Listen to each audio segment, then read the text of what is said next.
Hello， 大家好，又到了一周一更的冷水时间。这周大家过得怎么样呢？东京稍微有点不太好，但是在家里的话还挺安全。我们家这周为了省电，新买了一个电风扇，也给我们家带来了很多生活的乐趣。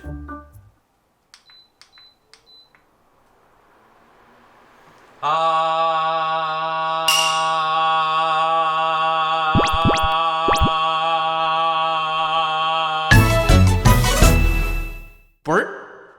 大家好，我是冷水，我的频道专做日本文化还有日本生活，我每周天都会更新。如果你喜欢这类视频的话，希望你能够关注我的频道。如果你点亮旁边的小铃铛，你就不会错过我的新视频啦。今天的视频我想讲一下在日本生活必备的几个 APP， 大家的手机里都有很多的 APP， 生活里也经常会用。在日本想要更方便的生活的话，也是一样的。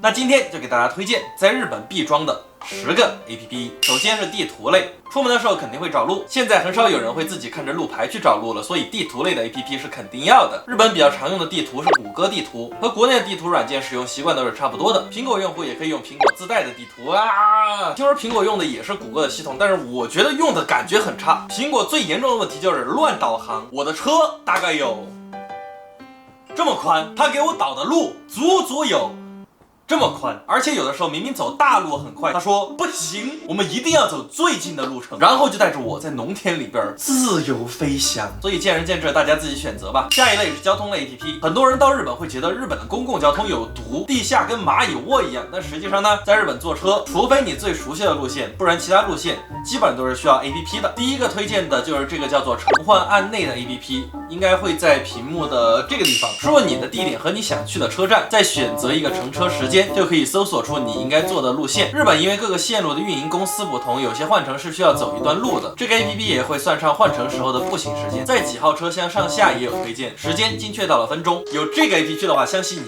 再也不怕在日本坐电车了。同时呢，大家也可以用谷歌的地图，它也能做到和之前那个软件一样的功能。比起前一个告诉你在哪个站上下，它会把车站和路线标在地图上，想要直观看的小伙伴也可以用这个。下一个是购物，日本没有淘宝，淘宝也基本运不到日本，所以买东西还是需要日本的网购 APP。 第一个推荐的是亚马逊，东西多而且齐全，如果有会员的话是可以买了第二天到货的。如果你不知道你想买的东西日语叫什么，其实也是可以在搜索栏里面输入中文的，它会自动翻译把你带到商品的页面去。除了亚马逊，还有一个推荐的是乐天。乐天相比亚马逊主要是店铺多，但是质量比起亚马逊会参差不齐。打比方的话，乐天像是淘宝，亚马逊像是天猫。而且有一点需要注意的是，日本的银行卡有2种，一种叫做 Cash Card， 翻译过来叫储蓄卡，这种卡是不能刷卡消费的，它的作用只有一个，就是存取钱。如果想要刷卡网购的话，必须要在银行办一个叫做 Debit Card 的卡。要网购只有 Debit Card 还有信用卡可以用，但刚到日本半年内是办不了这个卡的，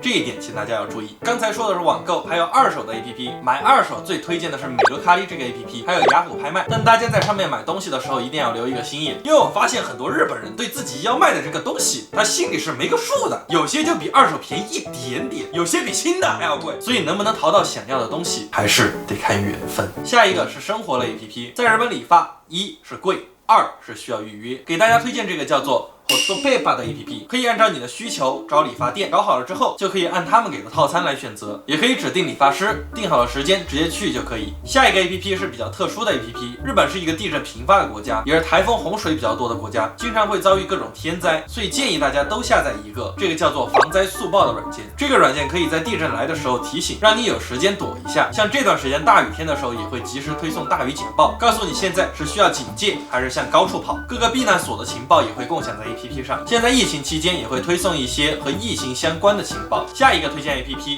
是 Line， 虽然它是社交软件，但是我还是归类到了生活类 APP， 原因很简单，因为我不用。但是日本很多店铺会在 Line 上面做公众号，上面会有优惠券还有会员折扣，这些在线下购物的时候还是挺方便的。至于社交软件用哪个，这个我没有推荐。社交软件嘛，它的功能就是社交，那自然那就是哪个朋友多用哪个呗。最后还有在日本生活的话，建议大家下载一个汉日词典。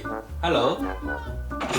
在生活中会有很多需要查单词的时候，有一个词典还是很方便的，大家就按照自己的习惯来选就可以了。比起谷歌的翻译，我更推荐是用国内的日语翻译软件，国内的 APP 更接近中国人的使用习惯。那么以上就是我给大家推荐的日本生活必备10大 APP 了。如果大家有什么其他推荐的，也可以在评论里留言告诉我，我不会看的。那么今天的视频就到这里咯。如果你喜欢我的视频的话，希望能给我点个赞，这样 YouTube 的算法才能给我更多推荐。那如果你能订阅一下我的频道，那就更好了。那么我是冷水，我们下周天再见吧。